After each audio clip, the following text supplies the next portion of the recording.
تشریف فرمائیں مرکزی رہنما اسلامی تحریک پاکستان سربراہ زہرا اکیڈمی علامہ شبیر حسن میسوی صاحب. السلام علیکم. السلام علیکم ورحمۃ اللہ وبرکاتہ. جزاکم اللہ خیرا.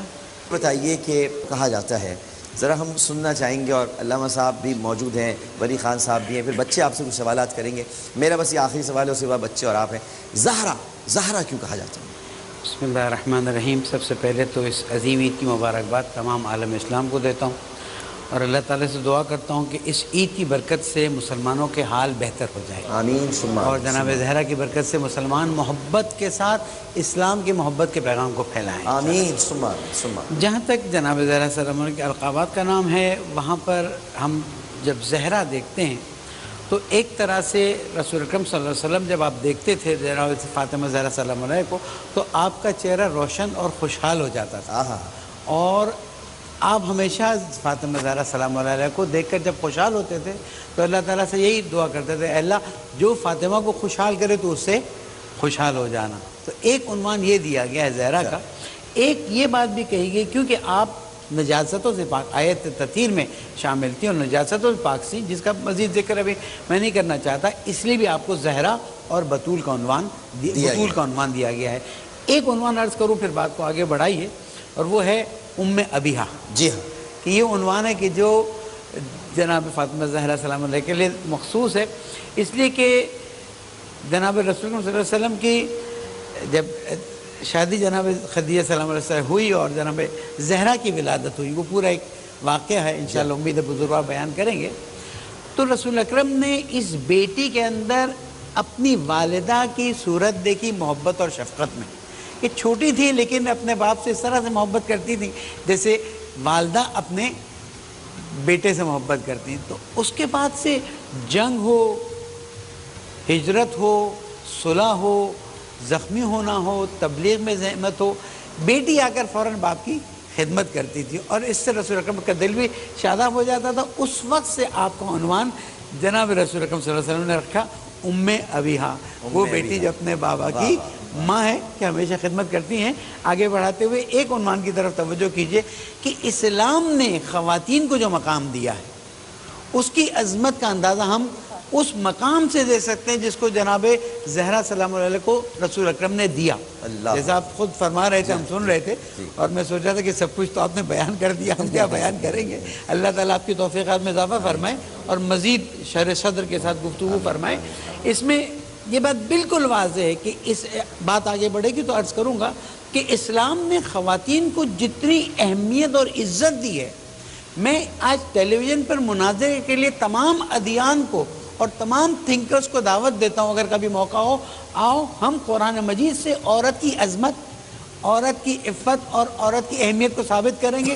تم اپنی دلیلوں سے لاؤ اور پھر دیکھو کہ اللہ تعالیٰ نے انسانوں میں عورتوں کو کتنی عظمت دی ہے، اور عورتوں میں جناب فاطمہ زہرا سلام علیہ. واہ واہ.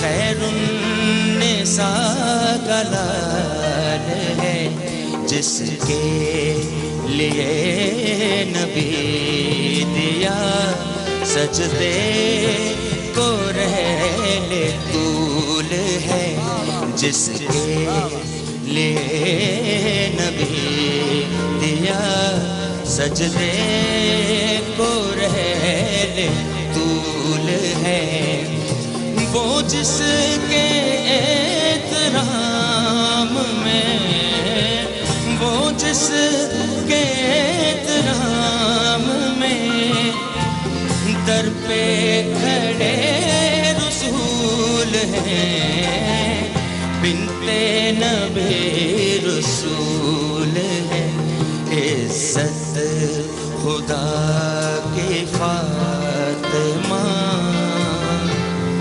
بنت نبی بطول ہے. سبحان اللہ، سبحان اللہ، سبحان اللہ، سبحان اللہ، ماشاء اللہ، ماشاء اللہ. جی کیا سوال کرنا ہے؟ میرا سوال یہ ہے کہ وہ کون سی خواہشات تھیں جو حضرت فاطمہ نے حضرت علی سے اپنے وصال کے بعد کرنے کی تاکید فرمائی تھی؟ وصال کے بعد. جی شبیر میسوی صاحب. جناب فاطمہ زہرا سلام علیہ کو یہ بات بہت ہی پریشان کرتی تھی کہ جب زندگی میں میرے بدن کو کسی نے نہیں دیکھا تو میرے وصال کے بعد جب جنازہ اٹھتا تھا اس میں اس طرح سے کپڑا رکھا جاتا تھا کہ بدن کے کچھ ظواہر خدخال ظاہر ہوتے تھے.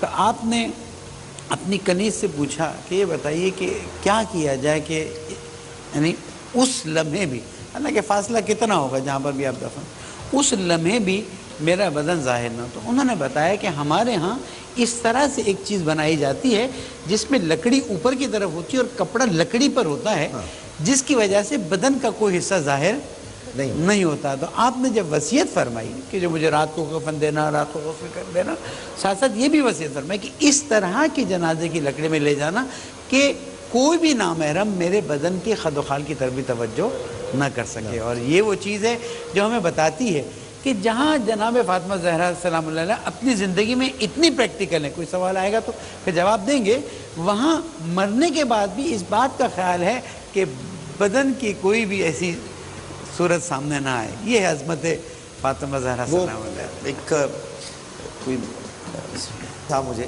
کہ حضرت فاطمہ الزہرا،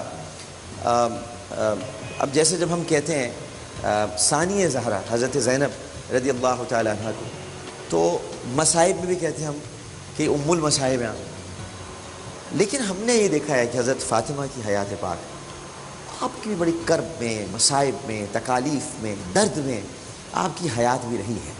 اور لیکن آپ نے کبھی زبان پر شکوہ جس کو کہتے ہیں وہ نہیں لے کر آئے.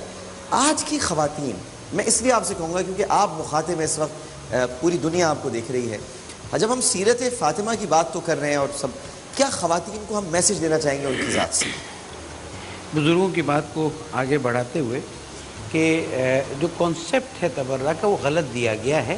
تبرہ سے صرف مراد یہ کہ ہر وہ جو اہل بیت علیہ السلام قرآن اور اللہ تعالیٰ سے دوری اختیار کرتا ہو اس سے دوری اختیار کرنا، اس کے علاوہ کوئی اور مفہوم نہیں ہے. تو اس وجہ سے اور اس میں کوئی صحابہ کا تذکرہ نہیں ہے، کچھ نہیں ہے، اور صحابہ کا تو سوال ہی پیدا نہیں اپنی وہ یعنی غلط فہمی ہوگی اس کو دور کر. جہاں اچھا اسی طرح بیٹھ کے ہی ہوتی ہیں باتیں دور.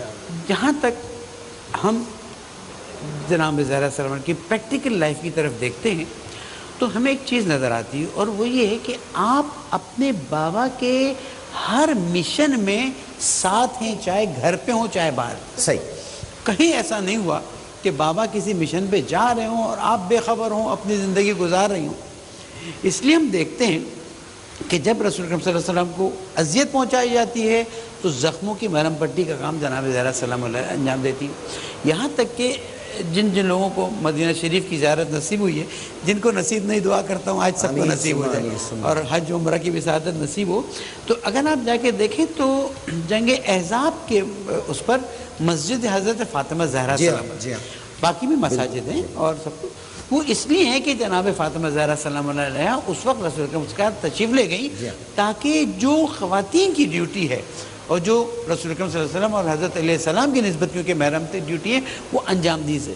یہاں پر جناب فاطمہ زہرا السلام کی زندگی سے دو اہم درس اپنی بہنوں اور بیٹیوں کو دینا چاہتا ہوں. ایک قناعت جی. قناعت وہ تونگری ہے کہ اگر ہماری بہنوں اور بیٹیوں میں آ جائے تو اس سے گھر آباد ہو جائیں گے.